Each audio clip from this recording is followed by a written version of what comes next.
Hello my dear friends, you're on the Military Summary channel, and this morning we're going to discuss the attempted seizure of Zaporozhye nuclear power plant that located in the Zaporozhye district on the east side from Kherson. This is the town. This morning the Minister of Defense of Russian Federation reported that the Ukrainians commandos using 7 boats crossed the Dnieper River in this direction, and they landed in these small farms, in these small towns, a residential area. If you take a look at the Russian sources map, you're going to see this area. So it's a very nice area to land, to establish your position, to hide in these buildings and so on.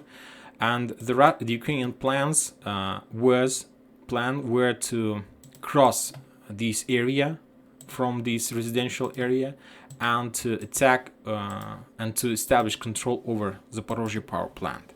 So that was the plan. Now let's discuss this plan in more details.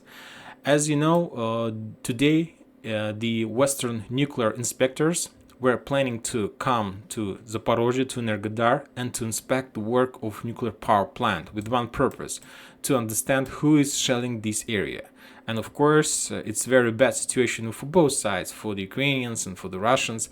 But the thing is that the Russians are saying that during this special operation, there were no Russian forces in this power plant. So we don't know if they were there or if they weren't there. But anyway, before inspection arrives, the Russians were needed to move their forces from power plant just to show this inspection that there was no forces in this area.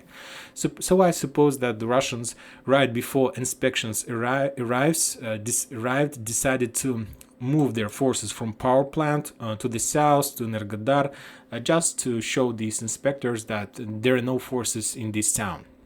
And that was the best time for the Ukrainians to cross the river and, with help of commandos, to establish control over this power plant. But it's not the whole picture. You need to understand that if Ukrainians take control over this power plant, there is no problem for the Russians to start offensive or storm operation of power plant and to spot and destroy these commandos. But the thing is that, as I understand, the plan was to wait these inspections to arrive at power plant, and after that the Ukrainians were planning to take these inspectors, reading quotes, as hostages. So of course there won't be any hostages.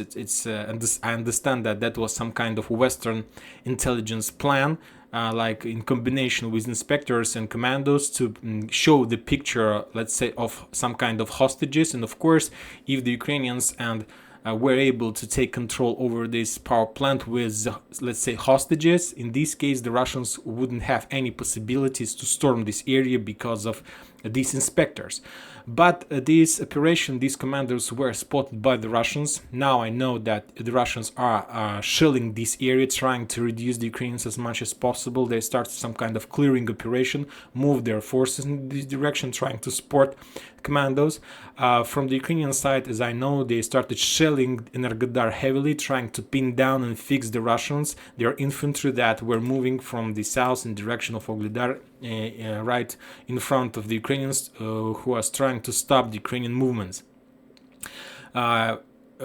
If we're talking about the situation, let's see. But I suppose that this is a very dangerous situation. But from the Ukrainian side, this is a very well planned operation, where was combined Ukrainian commandos and the using of these nuclear power plant inspectors. And that's it for this morning. Let's follow the situation. I will keep you updated. Thank you.